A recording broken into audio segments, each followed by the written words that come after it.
How's it going, guys? Got a little project here with this. I'm gonna put the chain on here and the sprockets and permanently weld this on to the axle.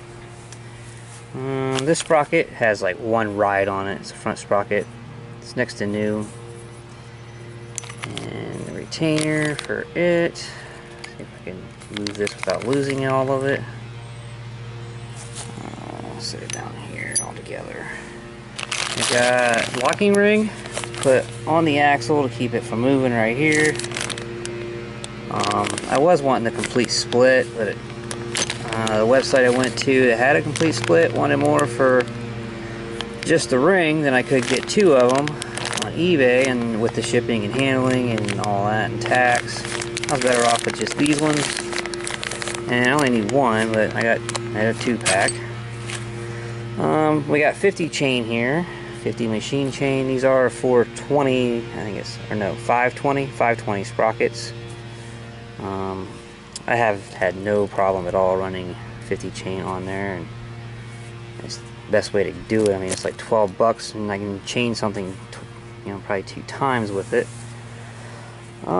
Here is the chain tensioner that we're gonna put on it. It's kind of borrowed from another project that kind of stalled out. And we got a 50 chain idler sprocket with his own bearings. And kind of got a little jury-rigged setup right here with the nuts. These nuts kind of go out. They're locking nuts, so they kind of have a cone shape to them, and they kind of centered up on the bearing, which gives me also space right here for the sprocket to not hit the tensioner itself. So I think it's going to work just fine. Just kind of janky looking, but it'll work. How this tensioner works, it's a piece of bar.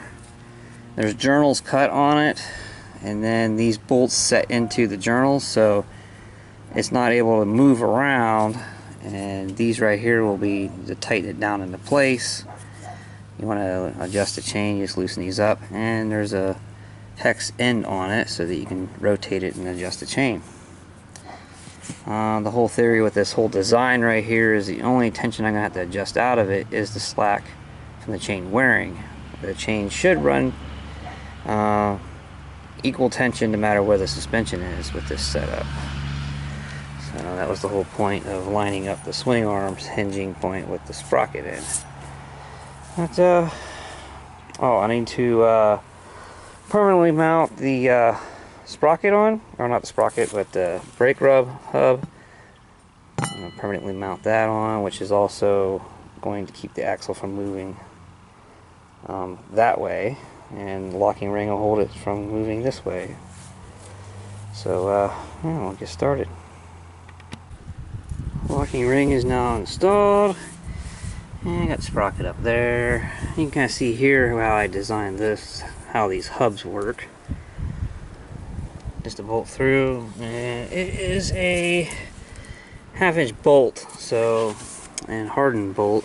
I've seen performance like extended axles for like sport quads with this setup.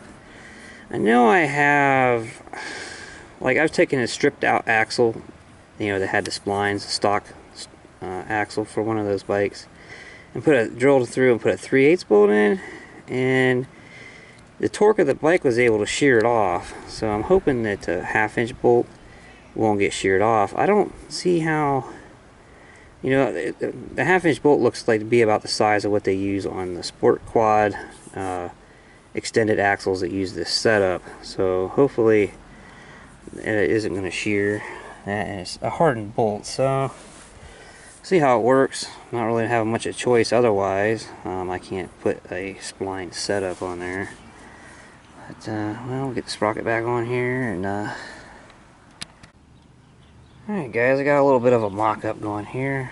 Got that tensioner in here. It's C-clamped to the bars, and then I got scissors and a drill bit over here, kind of shimming it and keeping it straight. And I got this, also I loosened up that collar, moved it over here so that I had a guide to push against. Oh, sorry. Bumped you guys. So I have a guide so I can rotate this and see how things goes. And it's on there pretty good. It runs right in the middle down here, as it's going to be going around. It's right in the middle of the chain.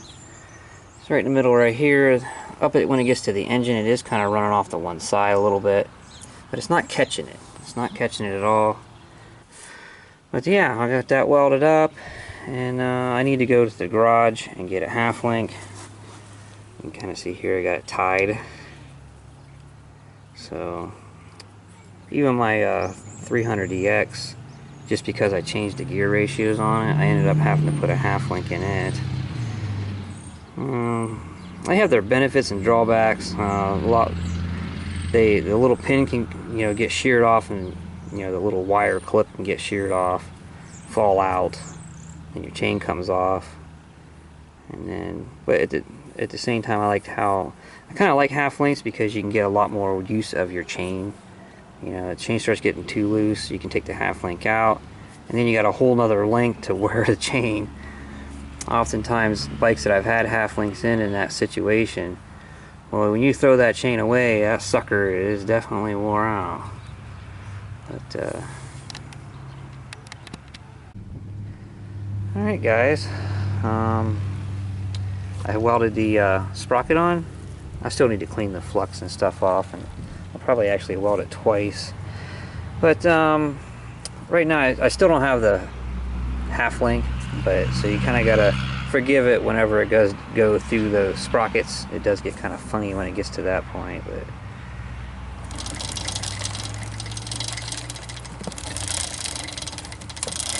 it's working pretty good. I did put some weight on the back of this, and I can't tell any difference with the slack in the chain, so it seems to be maintaining equal tension on the chain. So up next we'll get that hub on there. Alright, so it's been a few days, and I went out to the garage, got that half link, and this thing's working. This thing works really nice. Another thing I did, and I'm not going to take it back out and show you because I got it tightened down. I took these set bolts out, and I turned a shoulder on each end of them, so that way the threads ain't going to get swedged over and stop me from getting this out later on. So it has some room to crush and not mess up the threads on the bolts. And I mentioned it on one of my takes, but I don't think it made it to the video. But I needed to face off a certain amount of this rotor. That's why it's back off it here, because the caliper was basically, when this was on there, the caliper was right up against this edge. I mean, I was literally sliding the rotor down over it to make it fit. So this whole thing needed to move over a little bit. So I turned about half of that shoulder off of it so that it would move over. So I'll get this wheel off, get this on there, and see how it fits. And then I also started a hole in it. There's a 3/8 hole in here to get me started on drilling a hole in that. Alright, so facing that thing off, made it so that a little bit more space there. I don't know if you guys can see it or not. I don't think you can. But yeah, that'll work out a lot better. Pretty much with this type of caliper, nothing holds that inner pad. And once it wears down to a certain amount, like just the metal of the pad, it'll kick it out through this space right here. It'll just kick it right out, or get jammed in between this and the rotor. So riding this side is better than this side, if that makes any sense at all. But I'd like to see about trying to find a 300EX rear brake caliper to stick on here rather than using this thing, because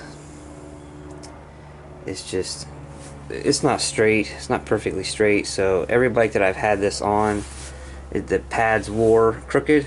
It's like they prematurely wore out because the pads were crooked. And it's just because it wasn't made perfectly, you know, when I made the mount for it. So anyway, now we can drill this hole, get this whole back assembly done finally. Well, I've been working on drilling this hole out, and I worked my way up. You know, I started out with a small drill bit, went to this one, and then I had two 3/8 drill bits.